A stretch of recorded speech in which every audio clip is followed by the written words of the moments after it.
Hey, what's up, buddy? Let me get 2 claps for Ric Flair. Woo! Let's go. All right. So it's 2022. We just started a new year. And I'm noticing that there's something that happens every time a new year starts. Myself, my other friends, especially people who are into self-development. We all get really, really excited about our goals for the year, right? We're like, this is the year I'm gonna make like 6 figures, maybe I'm gonna make 7 figures. This is the year I'm gonna get like real good with the ladies, you know? Hook up with like 3,000 chicks this year. No, something like that. Maybe I'm gonna call him my dream partner. That's a lot of women. No, this is the year I'm gonna get a boat that's like so big that you can put another boat inside of it. Or like heal your masculinity or whatever. But the thing is, we have these goals, and when we get excited, we can tend to just keep hitting walls. We're excited, we're driven, we're passionate, and we can get frustrated because no matter how much effort we put in, we feel stuck, right? How many of y'all know who David Blaine is? So in 2020, he had probably the dopest COVID, because what this guy decided to do was get like 1,000 balloons and just float to outer space. That's how he spent his COVID. Yeah, it's pretty cool. There's a YouTube video. But the thing is, he could have had 1,000, 2,000, 3,000 balloons, and if he had a 600-pound anchor tied to his foot, he's not going anywhere, right? He could keep adding all the balloons he wanted. His ass is not going anywhere. And for us, when a new year starts, our balloons, that's our motivation, our drive. We get all excited for our goals.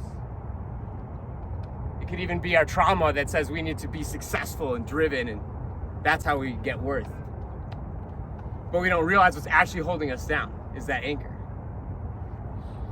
Because it's not what we seek that gets us to where we want to go, it's what we release. We naturally ascend to where we want to go. Preach. And as I look at my own life, I see this pattern over and over and over again. When I was 23, I was getting blackout drunk 3 or 4 nights a week, and it wasn't until, it took time, but learning how to release that pattern of alcohol and drugs to feel confident, so that I finally had this space to get curious about entrepreneurship and figure out what my passions were.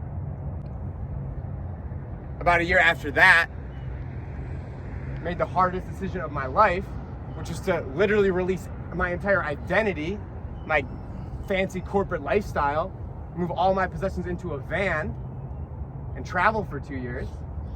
It was scary as shit, but it allowed me to find not only my calling, but the people in my life that have allowed me to be who I am today.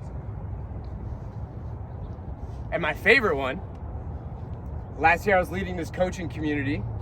We had about 30 young entrepreneurs in it. We would do retreats, we'd do weekly calls. And I had this voice that was like, you need to let go of this. It's no longer aligned.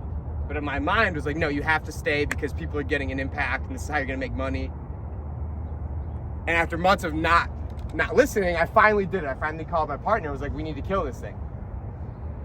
And less than 24 hours later, I get a call from Garen. He's like, I want you to be on the leadership committee for MTV. It's funny how those things happen. So my question for you is, as we go into this workout and into the new year, what do you know you need to release so that you can naturally ascend into those things that you're calling into your life? Could be releasing stories, limitations, fear that's kept you from taking action. Could be relationships that you know are just, they're safe and comfortable, but you just know they're not gonna allow you to be the person you're supposed to be. Could be people that when you're around them, you're not your best self. Now let's bring that into the workout too.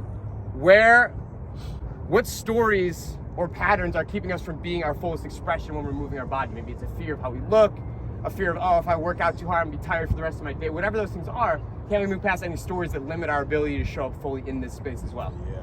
So with that, let's get another 2 claps and a Ric Flair. Woo! Let's get this workout, boys. Let's Yeah!